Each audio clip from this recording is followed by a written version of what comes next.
The Vote Yes campaign is gaining momentum as members take their message about the 4 gender equality bills throughout the length and breadth of the Bahamas. Good evening, everyone. I'm LaDawn Davis. Thanks so much for tuning in. Topping the news tonight, the Yes campaign was in Cat Island, where residents there had an opportunity to share their views on the 4 gender equality bills and have a number of their concerns addressed. Our Janea Noel Ferguson reports. A select group of persons on each island have been chosen by the Yes Vote campaign to share in detail the meaning of each of the 4 bills that will go to referendum on June 7th.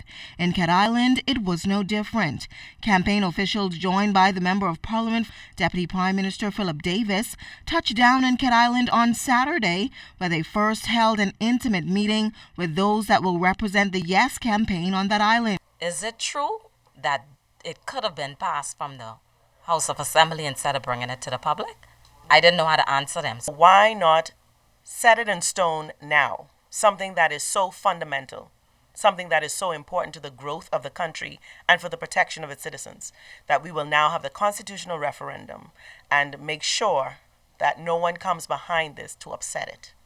By putting the definition of sex in the Constitution, as it is being proposed in this bill, what that does is to say that sex is male or female. No judge, whether it's in the Bahamas, whether it's in England, the Privy Council, wherever, would have the liberty of deciding that male or female is anything other than male or female. The team then held a town meeting. Deputy Prime Minister Philip Davis said the amendments are to ensure that there are equal rights for our sons and daughters. To enjoy the same benefits, the same rewards as each other.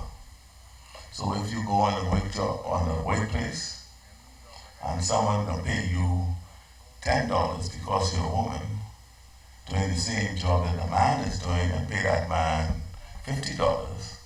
Is that right? Island Administrator Jackson McIntosh is pleased with the progress that is being made. He says officials are hopeful of a resounding yes vote from that island. Well, there's been an emotional response to the recent talk regarding whether Bill number 4 represented an opportunity to open the door to gay marriages in the Bahamas. The campaign today, as was so very well explained by Lady Wilson, only goes to assure persons that it's okay to vote, and these emotional affairs that really have nothing to do with what the bill is saying. At the end of the meeting, Cat Islanders were treated to a special rake and scrape performance by the Deputy Prime Minister and the Lassie Doughboy.